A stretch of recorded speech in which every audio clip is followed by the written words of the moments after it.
Michael Haddad, qui est directeur de l'innovation et des partenariats au sein du groupe Alstom, et Auria Abchi, qui travaille pour l'association Futur en Train, qui est chargée de mission, là-bas.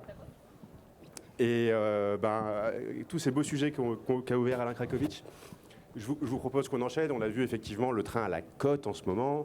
La part la SNCF atteint des records de fréquentation cet été sur les départs en voyage. C'est un moyen de lutter, c'est un bon levier pour lutter contre le réchauffement climatique. Alors en ce moment, évidemment, on est tous contents d'avoir ça à disposition pour se donner un peu bonne conscience et donc on a envie d'investir dedans. En même temps, quand on réfléchit au futur du train, et on l'a vu avec Alain Krakowicz, il y a quelques éléments qui nous font revenir un peu, qui nous font un peu réfléchir. Il y a des défis à surmonter pour y arriver. Parmi ces défis, l'augmentation de la part modale du train en est un énorme du point de vue des infrastructures. Il y a aussi, attendez, je prends mes notes, j'avais noté. Il y a, Alain Krakowicz le disait, pour faire rouler les trains, il faut développer les lignes et les infrastructures. Il faut de l'énergie aussi. Et en ce moment, l'énergie, c'est un sujet un peu compliqué pour les faire rouler. Et il y a l'enjeu d'accessibilité. Qui prend le train, à quel prix, pour aller où, jusqu'où? Et donc arrive la question des dessertes fines de gare, de la ville au village. Jusqu'où peut nous emmener le train? Et donc, par conséquent, si on arrive à augmenter la part modale du train, il y a un enjeu donc, de transformation des gares pour accueillir tous ces passagers. Il faut aussi développer les services à bord et les expériences du voyage, les trains de nuit, les voyages de longue distance, comment on organise tout ça, qu'est-ce qu'on offre comme expérience. Et enfin, il y a un enjeu, et Auria, on en parlera plus spécifiquement, d'attractivité du métier du train, parce que s'il y a tous ces volumes qui augmentent, il faut des gens pour concevoir les trains, pour les fabriquer, pour les faire rouler, pour faire circuler les gens en gare. Et donc, tout ça est devant nous. Tous ces défis sont devant nous, on les voit bien. Alors, une fois qu'on a dit ça, on n'a pas beaucoup fait avancer le débat à ce stade. Il reste à construire, et je pense que c'est la mission qu'on se donne avec cette table ronde, nos futurs ferroviaires possibles.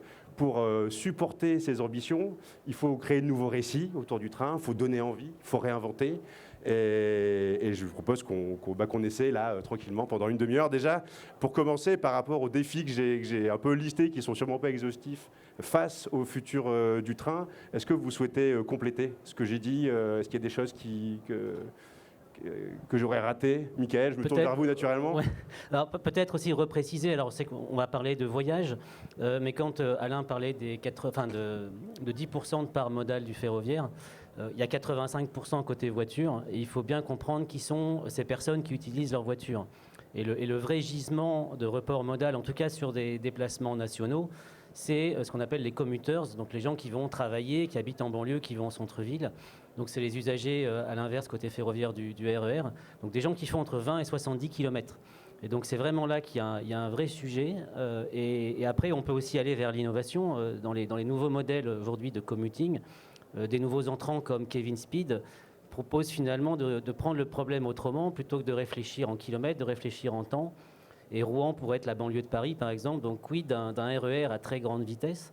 Donc en fait, c'est vraiment aujourd'hui, si on est sur un périmètre France, le sujet du report modal et des usagers, c'est les gens qui vont prendre leur voiture tous les jours pour aller travailler.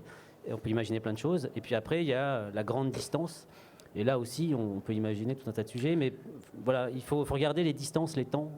Et ces défis, quand on bosse chez Alstom, comment on les appréhende, comment on les surmonte? C'est quoi vos méthodes, vos boîtes à outils, vos scénarios? Alors aujourd'hui, en fait, on a pris plusieurs types d'approches. Une approche sociétale, donc on regarde les grands enjeux sociétaux et on se dit, voilà, le monde en 2050 sera comme ceci. Donc par exemple, on a beaucoup parlé de réchauffement climatique. On voit bien que ça ne fonctionne pas d'essayer de convaincre les gens de prendre le train plutôt que l'avion parce qu'on va réchauffer la planète. Il y a un autre enjeu sociétal majeur qui est la pénurie d'énergie. En fait, le monde consomme de plus en plus d'énergie, il y en a de moins en moins. Le train est le système de transport le plus efficace. Aujourd'hui, de la prise, on va dire, à la roue, c'est 80% d'efficacité lorsqu'on prend un train. C'est 25-30% quand c'est une voiture. Et encore, on ne se pose pas la question de savoir comment on a fait du carburant. Donc s'il n'y a pas assez d'énergie, le vrai sujet, et on le voit cet hiver, on va voir comment on va se chauffer, il suffit il va falloir chercher un mode de transport efficace. Donc on réfléchit, nous, à l'efficacité du train. Est-ce que le train pourrait produire de l'énergie avec des panneaux solaires sur les... Non, ça ne sera pas suffisant. On a après des grands enjeux. On va regarder, nous on va pousser aussi des choses. Alors on travaille avec les imaginaires. Donc je ne sais pas si on parlera de la Red Team. Nous on travaille avec des écoles de design. Donc Sarah Diakité Kaba du Strat Collège. dans lequel on prend ces enjeux sociétaux et on regarde, en faisant abstraction d'un modèle économique, voire de la technologie, si le ferroviaire a une réponse à apporter. Je prends un événement dramatique, la guerre en Ukraine. Les futurs, on s'attend à ce qu'il y ait des migrations économiques, des migrations liées au changement climatique. Est-ce qu'on sait faire un train humanitaire? Alors on a imaginé un train humanitaire. Un train qui accueille beaucoup de personnes dans des conditions d'accueil, on va dire, adaptées à des gens en détresse, avec une infirmerie à bord, avec même des bureaux où les gens pourraient faire les papiers, avec bien sûr une capacité d'y dormir, puisque les gens qui ont quitté l'Ukraine ont pu passer 1 jour, 2 jours dans ce train. Et après, les solutions qui sont imaginées là peuvent être déclinées en autre chose. Alors sur le futur du train, on y reviendra tout à l'heure aussi avec Françoise Keuten qui a pas mal de choses à raconter. Mais Auréa, je voudrais me tourner vers vous tout de suite parce que avant de partir trop loin dans l'imaginaire et les fantasmes, là, on est sur la décennie 2020-2030. Il y a une tension déjà qui se voit sur le développement du ferroviaire en termes de compétences. Et c'est ce que vous pilotez chez nos futurs en train. Alors oui, je vais peut-être reprendre des mots qui ont été utilisés précédemment. Les mots de pénurie, les mots de futur. Les mots d'action aussi. On ne tient pas un discours très technique, nous, contrairement à mon collègue voisin, mais on a aussi un objectif d'efficacité. Le contexte aujourd'hui, il n'est pas propre au ferroviaire. Je crois qu'on a entendu suffisamment dans les médias parler de tensions sur certains métiers. Les plus emblématiques, évidemment, c'est les métiers de la conduite quand on parle du secteur ferroviaire. Et moi, je parle vraiment du secteur ferroviaire. C'est-à-dire j'ai un opérateur historique qui s'appelle SNCF, c'est un de mes plus gros adhérents dans l'association Futur en Train. Mais j'ai aussi les autres qu'on voit peu, qu'on voit moins, qui sont pour autant très connus. Je pense à Eurostar, je pense à Trenitalia. Donc des transporteurs de voyageurs qui font rêver pour tous, SNCF compris, des transports de marchandises, et puis des métiers qui sont plutôt autour de l'entretien des voies et le socle qui permet à tous ces trains de voyager et de transporter des personnes ou des marchandises. Et ils ont du mal à recruter. Et nous, en réalité, on essaie de donner un truc très simple, c'est la fierté. Ce dont a parlé tout à l'heure Clive, c'est ça? Oui. Et François également, plutôt François. La fierté qui était celle des cheminots, en grand, de la famille cheminote, qui s'est beaucoup perdue. Et l'image de dire que le conducteur de train aujourd'hui, je ne suis pas sûre qu'il y ait beaucoup de gens, à part les enfants, qui vont jusqu'à la cabine de tête et qui regardent qui conduisait le train. Les le train parents n'est pas des automatique. Enfants qui les Exactement. Le regard des enfants là-dessus, il est éblouissant. Et d'ailleurs, je pense que dans vos dessins, c'est un truc qui doit absolument mettre en évidence. Le regard des enfants, il est toujours beaucoup plus vrai que celui des adultes. Ils projettent peu d'a priori, ils sont émerveillés. On n'a qu'à voir le simulateur de Gaël de Douez, et les garçons sont par là, je crois, qui a vraiment beaucoup de succès sur le festival. Nous, voilà, notre feuille de route, si on peut appeler ça une feuille de route chez Futur en Train, c'est montrer que ces métiers sont beaux, sont faits par des gens. On met en valeur l'humain, que le ferroviaire, pour que ça fonctionne et qu'on puisse faire plus de trains, au vu des enjeux climatologiques de demain ou après-demain, c'est quand même pas dans très longtemps, 2030, il faut des gens pour le faire, ce train. On aura beau automatiser, rendre la machine la plus indépendante possible de l'action humaine, il demeure pas moins que les métiers de la conduite, de la maintenance, de la relation client sont assurés par des gens. Et ces gens, on va les chercher auprès des collèges, on va les rencontrer dans les salons, ce sont des gens qui sont en reconversion professionnelle, des jeunes, des moins jeunes, des collèges, des lycéens. Et c'est ça qu'on essaie de faire valoir chez Futur en Train. Alors vous me tendez une perche parce qu'on en parlait de la fierté du train. Comment on retrouve la fierté du train? Comment on redore le blason de l'activité ferroviaire? C'est quelque chose qui vous a préoccupé quand vous avez scénographié Train World à Bruxelles, François? Oui, parce qu'en fait, on est un pays qui a historiquement un rôle très intéressant. On était la première ligne entre une capitale et une ville, donc en Europe et au monde, je crois même. C'était vraiment étonnant qu'on soit si précurseur et qu'en même temps, on soit si amnésique. Et donc, il y avait beaucoup de travail. J'ai mis 10 ans à ce que ce projet naisse véritablement, mais on y est arrivé. Et ce qui maintenant me passionne, c'est de voir comment on donne envie de l'expérience du train, de retrouver le goût de ce voyage ferroviaire comme il était à l'époque. Enfin, il y avait un sentiment, un désir de cette expérience, de cette aventure qui s'est un peu perdue, qui s'est banalisée. Et donc, qu'est-ce qui donne envie de cet imaginaire ferroviaire? Et ça, je trouve qu'il faut se remettre à rêver, parce que pour l'instant, on nous annonce le retour de l'Orient Express, le retour des trains de nuit. Moi, j'ai l'impression que c'est surtout un retour en arrière par certains côtés.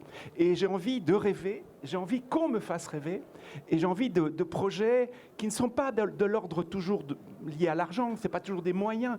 Je pense par exemple à la façon dont les trains entrent dans les gares, la façon dont on pourrait les mettre en valeur, dont on pourrait les entendre, que les trains auraient comme une musique qui nous permettrait de les identifier à leur approche au moment où ils entrent en gare. On peut imaginer plein de choses qui sont assez simples et qui donnent de l'émotion et qui donnent du plaisir. Parce qu'aujourd'hui, on a énormément banalisé en fait, le train parce qu'on l'a mis dans un étau terrible, c'est la vitesse. C'est évidemment d'être à l'heure, et ce cône s'est fermé alors qu'il faudrait rouvrir le cône des possibles. Vous parliez du musée de Tokyo qui pourrait vous intéresser aussi, qui a pour vocation de faire découvrir le train aux enfants pour créer des vocations. Oui, parfois je dois justifier de la raison d'être du Train World. J'ai quand même trouvé de bonnes raisons parce qu'ils ont quand même vidé d'énormes dépôts au centre des villes, donc il y avait une rentabilité qui était non négligeable. Mais il y avait aussi le fait que je leur parlais bien sûr de la fierté, mais je leur parlais de l'image. Et je leur parlais aussi du fait que c'est un lieu où les enfants peuvent justement découvrir les métiers et ça peut leur donner envie. Donc, des lieux comme le Train World, c'est pas simplement un musée. D'ailleurs, j'interdisais le mot musée, je voulais qu'on l'appelle un opéra ferroviaire. Bon, à un moment donné, ils ont mis le mot musée, ça revient plus vite que... Mais c'est pour dire, c'est pour casser un certain nombre de réflexes, casser une forme de pensée qui nous a un peu enfermés sur ce domaine. Mais alors tirons le fil, comment on les imagine ces nouveaux cônes? C'est quoi aujourd'hui, je m'adresse à tous les trois, les signaux faibles, les petits indices, alors pas uniquement si on reste monorail sur la filière, mais qui nous font penser qu'on peut imaginer des expériences de voyage demain, que le train pourrait accompagner, qui sont originales, nouvelles, qui permettent de réinventer le train en même temps? Je pense que dans les retours, alors moi j'ai une casquette Alstom et alors j'ai un problème, c'est que nous, bien sûr, on regarde en même la rentabilité de tout ça. Et notre sujet aujourd'hui chez Alstom, c'est qu'on est une société qui fait 15 milliards d'euros de chiffre d'affaires et on a un carnet de commandes qui en fait 80. Ça veut dire qu'on a 5 années de chiffre d'affaires en fait à délivrer dans les tuyaux. Donc on a du mal à faire de la place pour des nouveaux sujets, des sujets d'innovation. Tout récemment, enfin c'était avant-hier, on a notre train hydrogène en Allemagne qui a battu un record de distance, qui a fait 1175 km en totale autonomie. Donc ça, c'est un projet qui est né en 2014, à une époque où on pouvait encore se permettre nous-mêmes de créer des concepts sans avoir un client derrière. Puisqu'en fait, aujourd'hui, on travaille beaucoup sur des appels d'offres des opérateurs. Moi, ce que je trouve formidable en ce moment, c'est les nouveaux entrants. Alors, Alain est parti, donc je vais pouvoir parler. Mais aujourd'hui, si... La SNCF plane encore ouais. au-dessus de... Mais si je regarde rien qu'en France, j'ai 3 nouveaux entrants. J'ai Kevin Speed qui veut faire des commuters, des RER à très grande vitesse. J'ai Midnight Trains qui veut faire des trains nuit avec un haut niveau, on va dire, de service. J'ai le train dans la région ouest qui veut relier en fait le sud-ouest aussi par des voies à grande vitesse. Les trains nuit, il y a European Sleepers. On voit en Italie la Dolce Vita, donc une croisière ferroviaire sur 3 jours. Le Puy du Fou aussi, qu'on peut faire maintenant en croisière ferroviaire. Malgré tout, Orient Express appartient au groupe Accor. Enfin, la marque Accor, c'est aussi Pullman. Donc en fait, on voit qu'il y a des grands noms aujourd'hui du ferroviaire de luxe qui reste là. Vous pouvez aujourd'hui voyager en Orient Express et il faut s'y prendre plusieurs mois à l'avance. Vous avez des gens qui achètent des billets pour faire des croisières ferroviaires et ces billets coûtent 15-20 000 euros. Donc je pense qu'il y a une vraie tendance. C'est de l'hospitalité augmentée. On parle de l'hospitalité. Alors oui, c'est l'hospitalité augmentée en fait, de prendre finalement le voyageur depuis le moment où il sort de chez lui jusqu'au moment où il arrive dans sa destination qui peut être un hôtel. Mais ça veut dire que son voyage fait partie du trajet. Et l'avantage du train par rapport à l'avion, c'est que déjà, vous l'avez montré en fait dans les films, on voit par la fenêtre les paysages, on sait ce qu'on traverse.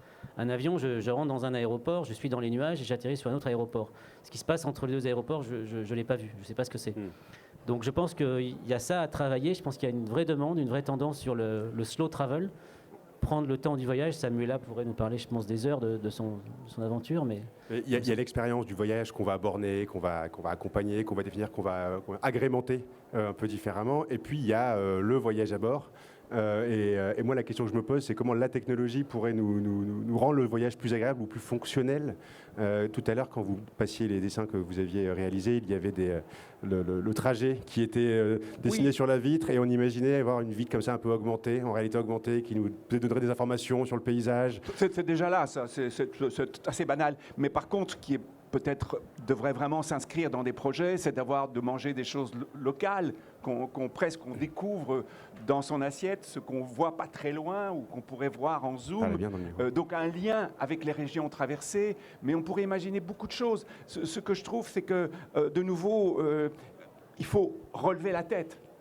Comme pour regarder les conducteurs de train de l'époque, le chauffeur et le machiniste, relever la tête pour voir le paysage. Parce qu'aujourd'hui, qu'est-ce qu'on voit? La plupart des gens sont dans leur écran et perdent cette aventure qu'est un train qui roule si vite et qui traverse ces paysages. On a perdu le goût de jouir de ça.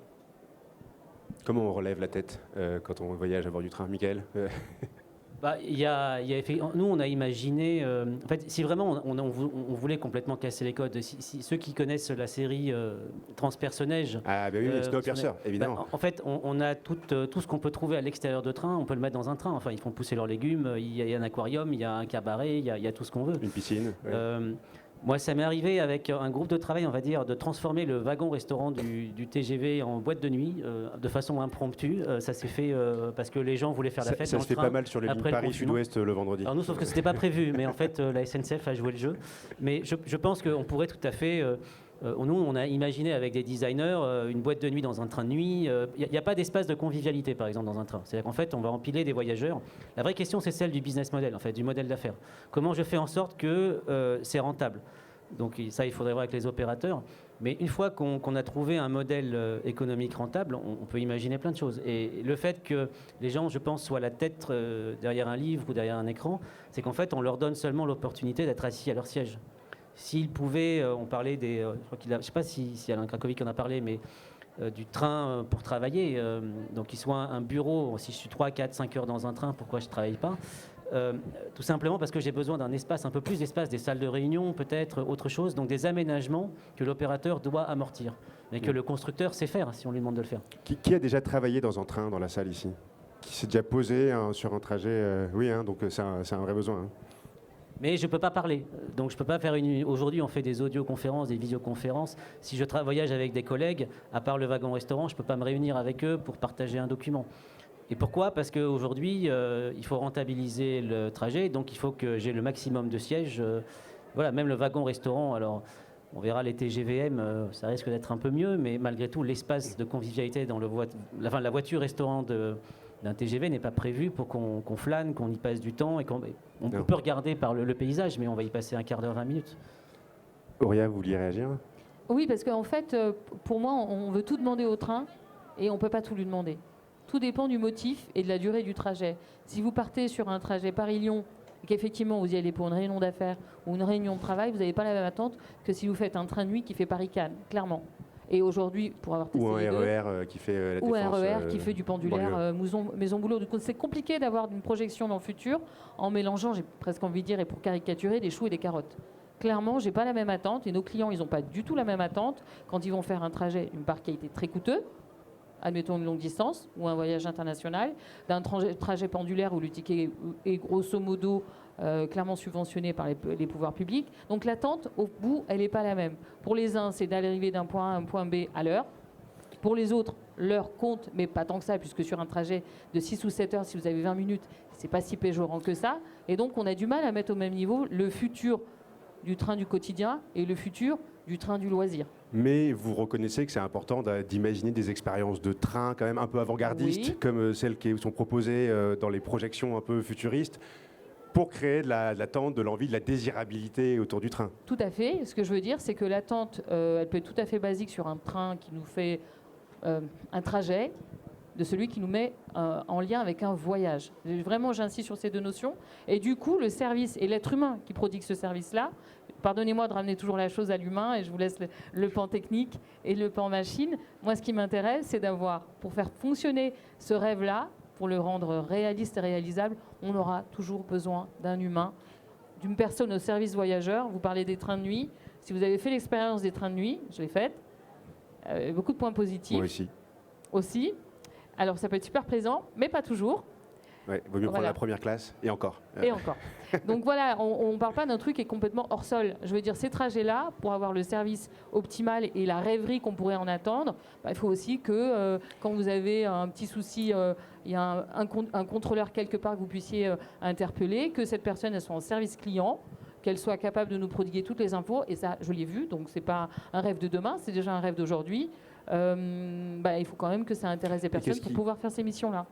Mais j'allais dire, juste pour rebondir là-dessus, parce que c'est vrai que comme on a basculé côté aussi grande vitesse et autres, je pense qu'il y a un vrai gisement pour le trajet, pour réenchanter l'expérience ferroviaire, c'est les lignes de desserte fine du territoire. C'est parfait. Donc nous, en fait, on a fait cet exercice-là de se dire, encore une fois avec des designers, comment réenchanter ces lignes qui sont ou bien abandonnées, c'est-à-dire qu'il n'y a pas de train qui circule, ou alors désaffectées, donc il y a très peu de trafic à petite vitesse. Et c'est vrai que là, on a tout eu. On a des gens qui imaginent un train qui va partir 3, 4, 5 jours. Donc on va faire les châteaux de la Loire, mais version ferroviaire, avec un train qui peut s'arrêter au milieu de la forêt, se déployer pour que les gens puissent y dormir, puis redémarrer, puisqu'il est tout seul. Ou en Corse, s'il y a une ligne abandonnée en Corse, ça pourrait être formidable. Ça m'évoque un dessin animé de Miyazaki, ce que vous décrivez. Ouais. Je ne sais pas pourquoi, c'est naturellement. Comment on fait, François, pour réenchanter? Vous avez une idée, là, spontanément? Je pense qu'il faut qu'il y ait plusieurs modèles. Parce que le problème, aujourd'hui, si on prend uniquement le modèle SNCF, avec toutes les qualités qu'il a, mais il ne peut pas s'adapter à des particularités aussi extraordinaires, entre guillemets, et désirables. L'idée d'avoir un train qui s'arrête, comme vous le dites. Le Puy du Fou, on va voir, 3 jours, je ne sais pas ce que ça va donner. Ouais. Mais c'est donc un autre modèle, peut-être même des façons de le faire bouger, des énergies aussi différentes. Et c'est ça qui est intéressant aujourd'hui, c'est de penser des modèles différents. Parce qu'aujourd'hui, on s'est aligné sur évidemment le grand modèle, mais qui montre aussi ses limites. Je peux me permettre. Ah, mais complètement. Mais je le redis, notre action, en tout cas à nous, elle est réellement de faire valoir les métiers, quel que soit l'opérateur qui propose ce service au client. Moi, je rêve, si je devais réveiller tout éveillé, que n'importe qui, que je puisse aller dans un salon et dire est-ce que le secteur ferroviaire m'intéresse? Oui, et j'ai d'ailleurs 100 000 miles sur Tinder parce que j'ai pris 12 000 trains, par exemple, si on devait revenir sur le petit clin d'œil de Samuela. Mais pour être plus sérieuse, on a déjà un déficit. Je suis plutôt sur le passé à dire on a un déficit, c'est une histoire où le train, c'est un peu le parent pauvre du transport la plupart du temps. Un bateau fait rêver, un avion fait rêver. Éventuellement une voiture parce que c'est un bien particulier. Le train, c'est un bien collectif, donc on y projette tous les fantasmes, les bons et les mauvais. Parfois on le maltraite, parfois on le méprise, parfois il fascine. Et c'est tout cet univers-là en fait qui va nous permettre de nous projeter dans un avenir qui est contraint quand même par des contraintes d'énergie. Dans un univers fini. Mais qu'est-ce qui les attire, les gens? C'est l'image du train, c'est le salaire, c'est la perspective de carrière, c'est l'expérience imaginée. Comment le train, ça devient un truc d'avenir, quoi? Moi, j'aimerais bien qu'on soit très fiers, mais c'est pas ce que je vois souvent, de dire, moi, je suis cheminot, ce truc dont on parle depuis tout à l'heure, et j'ai beaucoup de mal quand même à faire croire, pratiquement aujourd'hui, de dire la fierté d'être dans un mode de transport qui est plus respectueux que d'autres de l'environnement, même si intrinsèquement, il dépense quand même pas mal d'énergie et de matières premières qui sont peut-être impactantes au niveau écologique. Néanmoins, je mets un peu ma pierre à l'édifice en travaillant dans ce secteur-là, et j'emmène 800 personnes avec moi. Alors, je comprends bien ces arguments, mais c'est des arguments assez rationnels et parfois un peu culpabilisateurs. Je m'excuse. Parce que non. Écoutez. Non, mais je dis ça parce qu'aujourd'hui, on nous culpabilise très fort. Et je trouve qu'aujourd'hui, on pourrait aussi essayer. Au Trainworld, je vais tenter un coup assez dangereux, puisque je vais mettre des animaux au sein même de cet opéra ferroviaire, donc des girafes, des éléphants, pas vivants, mais des reproductions très fidèles, mais aussi des aigles royales, des dauphins, pour créer un choc. Évidemment, après cette émotion, après cet élément-là, évidemment, il y a tout un discours qu'on va construire sur le rôle que le ferroviaire a dans la défense de la biodiversité, et bien sûr avec des arguments. Mais je trouve qu'on manque parfois un petit peu de rêves et d'images qui nous emportent et d'émotions qui nous emportent. Alors moi, la dernière fois qu'il y a eu un animal sur ma ligne de train, C'était un sanglier. On a pris 3 heures de retard. Ah non, moi qui suis bordelais, on a eu aussi Serge Le Lama dans le tramway bordelais. Exactement. Ah oui, me c'est souviens vrai. de ça. C'était une soirée d'étudiants un peu arrosée. Mais... Pardon, je vous ai coupé en plein élan avec ma blague. Non, mais bon, voilà, c'est pour dire que il y a bien sûr des tas de raisons qui font qu'aujourd'hui le train a le vent en poupe et heureusement, Oui. qu'est-ce qu'on est content de Oui, voir ça. tout à fait. Parce qu'à une époque, je sentais que le ferroviaire recevait les coups sans pouvoir répondre. Là, il y a vraiment des tas d'arguments, mais je pense aussi qu'il faut savoir un petit peu s'écarter de tout ça et donner envie aux enfants de... Je trouve que dans nos discussions, dans la réflexion qu'on a, on pense beaucoup au train et on parle pas assez de la gare. Moi, j'arrive à Marseille, je sors sur le parvis de la gare, on est à Saint-Charles, il y a la cité phocéenne qui descend sur la Méditerranée, la Bonne Mer en hauteur, soleil, les mouettes. C'est très beau comme expérience, c'est très simple. Et c'est peut-être pas assez valorisé. Je pense aux affiches d'Air France qui avaient, par exemple, ils ont fait ça pendant longtemps. Vous voyez pas ces belles illustrations, l'avion qui passait au Canada. Il y a peut-être une expérience du train telle qu'elle existe aujourd'hui qui est plus à valoriser au-delà de la technologie, au-delà de l'expérience haut de gamme ou avant-gardiste. Parce qu'on sait aussi des projets de gare avec comme modèle les aéroports. Et ça, c'est quand même quelque chose qui fait froid dans le dos. Parce que c'est exactement ce qu'il ne faut pas faire. Les centres commerciaux. Bah oui, entrée différenciée des sorties. Mais qui enlève une part de ce qu'est vraiment la gare. Un lieu de rencontre, un lieu de croisement. Et ce modèle d'avion, en même temps, j'aime beaucoup l'AGV que vous m'avez donné, parce que Alstom m'a donné un très beau nez pour le train Nord d'AGV, qui est un avion qui a été fait sur le modèle de l'avion. Mais les gares sur le modèle des aéroports, ça c'est vraiment pour moi très très très dangereux. Ouais. Sur les gares centres commerciales, demain, le service gare, il est assuré en voiture. La gare arrive dans la voiture et ça devient juste... la gare elle-même ne devient qu'une interface de transit ou de rencontre. C'est quoi, chez Alstom, vous réfléchissez à ça? L'interface avec les infrastructures, nous aujourd'hui on voit surtout la partie très technique, donc l'énergie, et donc un train qui s'arrête, il y a un freinage électrique donc qui restitue de l'énergie finalement au système de la gare, donc on va alimenter les éclairages ou la consommation électrique de la gare, on va regarder aussi l'accessibilité, il y a des vrais sujets sur accélérer la façon dont les passagers montent et descendent du train, donc en lien avec les quais. Sur les services, après nous on est dépendant des choix des opérateurs en fait, c'est un peu toujours notre problématique à nous, c'est-à-dire que nous on peut tout faire, maintenant il faut qu'on ait des clients qui le fassent. Et la gare aujourd'hui, nous on a une offre qu'on appelle turnkey, mais qu'on déploie plutôt sur des solutions type métro, tramway, dans lesquelles on fait un système complet. Pour nous aujourd'hui le vrai sujet tel qu'il est vu c'est l'énergie, donc si demain il y a un train hydrogène, c'est voilà, comment on fait le refueling, toutes les aménités finalement autour du train. Les services, pour moi, ça sera vraiment un choix de l'opérateur sur son modèle d'affaires. Est-ce qu'il va gagner de l'argent en vendant des sièges? Est-ce qu'il va gagner de l'argent avec moins de sièges, mais un service payant à bord plus haut de gamme ou moins haut de gamme? Et on voit des Flixtrain où vous entassez les gens à 2 € dans le siège, il n'y a aucune offre, c'est du low-cost ferroviaire. Et vous voyez un Orient Express à 15 000 € la place avec un dîner 3 étoiles servi en table. C'est des choix d'opérateurs. C'est pour ça que moi, ce que je trouve très intéressant, c'est plutôt le fait que maintenant qu'on a des nouveaux entrants et qu'ils affrontent en fait des opérateurs historiques qui étaient à peu près tous sur les mêmes modèles, ces nouveaux entrants ne peuvent arriver que sur un nouveau service. Et donc, ils viennent occuper des niches qui avant étaient abandonnées tout simplement parce qu'il n'y avait personne pour faire une offre. Alors ils ont un problème, c'est que bien que nos trains soient très bien et pas chers, ils sont quand même, il y a un coût, donc c'est des gros investissements pour eux. Donc ce qu'on attendait nous de l'État ou d'autres d'acteurs financiers, je pense que c'est important de continuer à dire que le voyage, c'est la liberté, et il faut aider à financer cette liberté de se déplacer verte, oui, parce que le train, et donc si on aider peut les prendre nouveaux l'avion, enfants. ça nous permet de continuer de voyager malgré tout. Alors, si vous avez des questions dans la salle, n'hésitez pas à lever la main. Moi, j'en ai juste une dernière. Maintenant qu'Alain Krakovic est parti, sur est-ce que les trains du futur sauront accueillir des équipes de foot, pas juste en termes de réduction de temps de trajet, mais bon, quand il y a le PSG qui doit prendre le train, c'est que des superstars. Il y a des enjeux de sécurité qui sont importants. Il faut les faire monter sur un. Est-ce que c'est des choses je me tourne vers vous, Mickaël. Ils le font déjà? Oui. Ils le font à Liverpool, apparemment. Moi, c'est ce que j'ai lu. Après ça, ils peuvent privatiser une voiture. Mais il y a un sujet qui est très vrai on ne parle pas ici de transport de marchandises, mais passagers et marchandises, c'est ce qu'on appelle la rupture de charge ou l'intermodalité. Comment je passe d'un moyen de transport à un autre et comment le train permet de faire, parce que les joueurs du PSG, ils prendront un bus de toute façon après. Donc comment en fait je rentre et je sors de la gare quand je suis un passager ou quand je suis un colis.